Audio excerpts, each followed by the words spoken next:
Entonces, evidentemente la crisis sigue y parece que no se arregla fácilmente.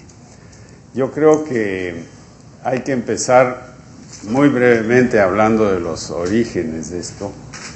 Luego hablemos un poco de qué es lo que pensamos que va a pasar y cuál va a ser el impacto en América Latina en general y en el Perú específicamente. El origen de esta crisis es muy claro.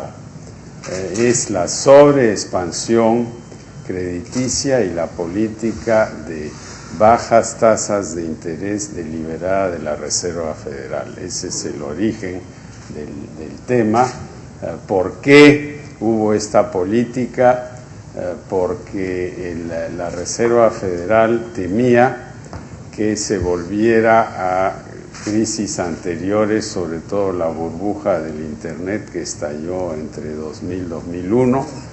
Todo esto ya el rector lo mencionó muy claramente.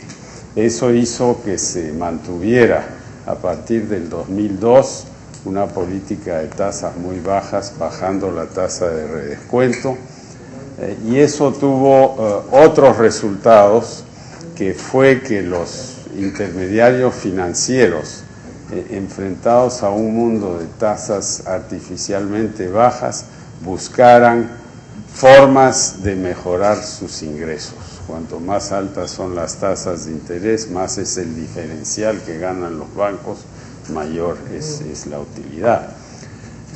Y eso lo hicieron inventando una serie de instrumentos de securitización, o sea, venderle a terceros los créditos, y eso a su vez estuvo estimulado, y esto no se ha hablado mucho en los debates, por las reglas de Basilea. Ustedes recordarán que hace ya un par de décadas el Banco de Reglamentos Internacionales y el consenso de los grandes países hizo que se adoptaran nuevas leyes de capitalización bancaria, nuevos esquemas, en los cuales créditos garantizados o directamente a gobiernos requerían capital casi cero, mientras que créditos a el común de los mortales, como estamos aquí, tenían que tener reservas muy altas.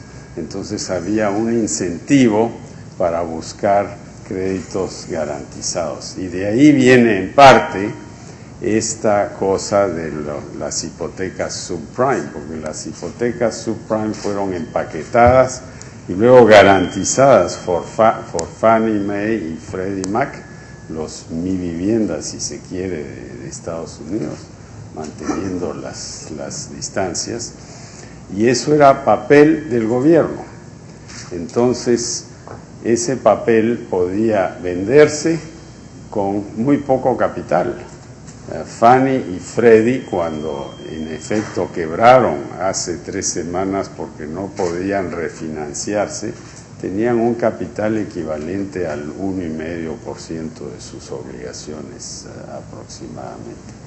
Entonces, origen de todo esto es exceso de crédito por un lado, instrumentos securitizados generados por las bajas tasas de interés y el deseo de ganar comisiones, fees, etcétera.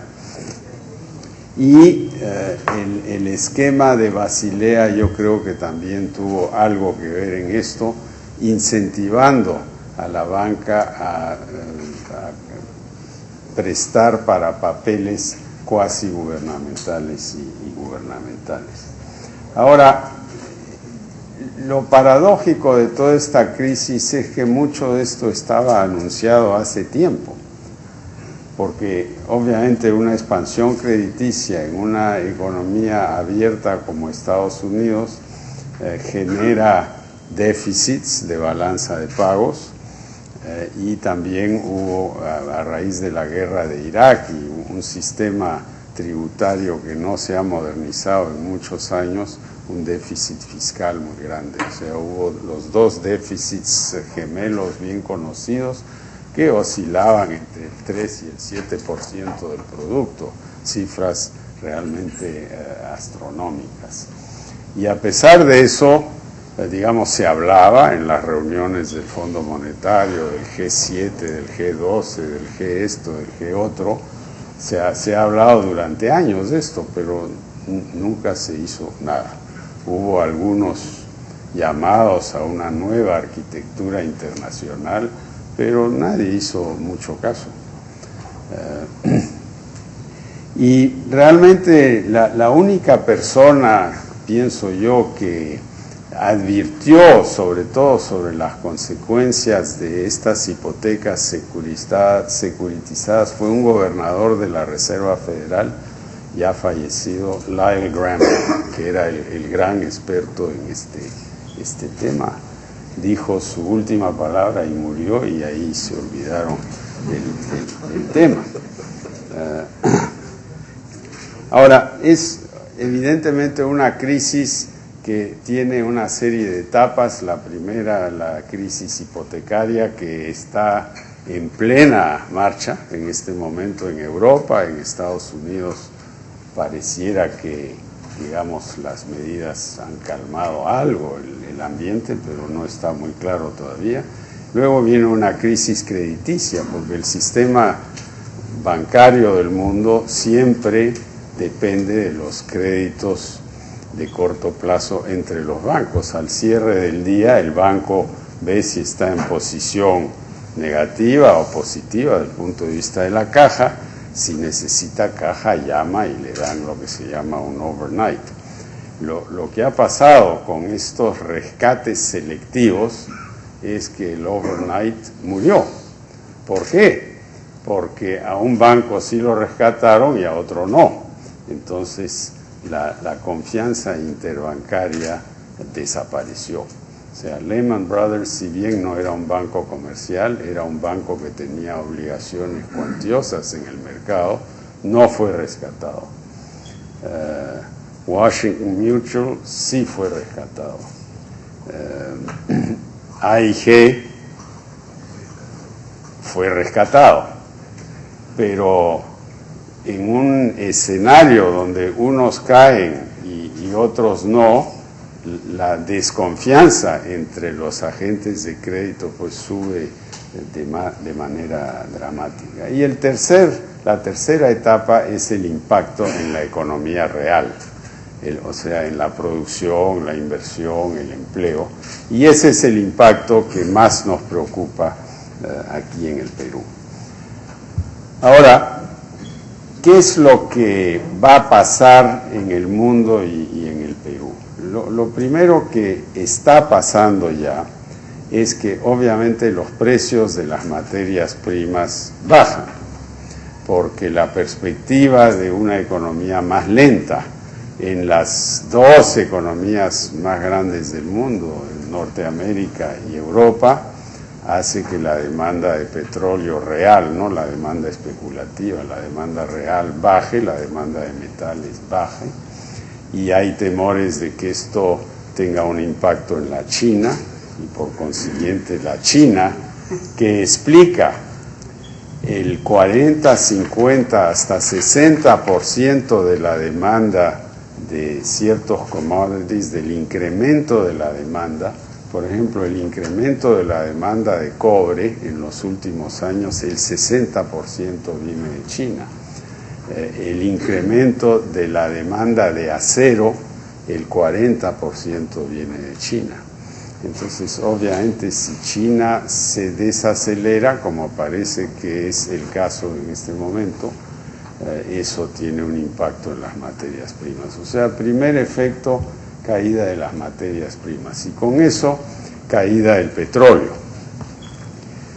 Resultado en el Perú, benéfico, porque si bien nuestras exportaciones van a caer, no es que van a crecer menos, van a caer en dólares el año entrante, van a caer sin duda. También la inflación va a caer. El componente importado de la inflación se va a reducir dramáticamente y vamos a llegar de aquí a abril, mayo a una tasa anualizada de inflación de 3, quizás 4%, algo por el estilo, comparado con 6, 7% en este momento. Eso es lo bueno. Lo malo es que obviamente las exportaciones van a caer por un par de años y las decisiones de algunos actores sobre si expandir o no expandir van a ser más difíciles. Unos sí van a seguir invirtiendo fuerte, otros no. Los grandes proyectos mineros van a seguir adelante, ya están en construcción o en pleno diseño, pero los que vienen después de repente se vayan a postergar.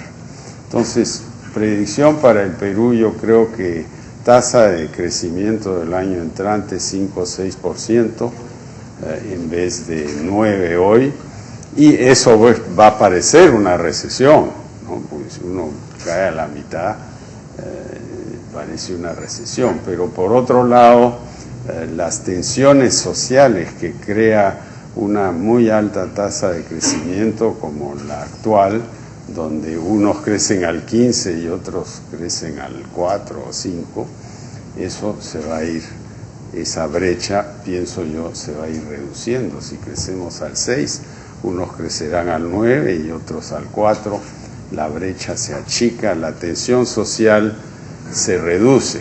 Eso es algo para discutir entre sociólogos y economistas, pero creo que es una tesis por lo menos plausible. Ahora, para concluir, las soluciones que se han propuesto van a funcionar o no. Hablo de estos rescates. Y el mercado nos está diciendo hoy que piensa que no. Piensa que no, ¿por qué? Porque comprar paquetes hipotecarios que son cajas negras sin valor definido va a tomar bastante tiempo que el mercado les fije un precio, porque son paquetes que no son productos homogéneos. O sea, ahí no está la hipoteca del señor Juan Fulano a 30 años sobre una casa que la podemos ir a ver.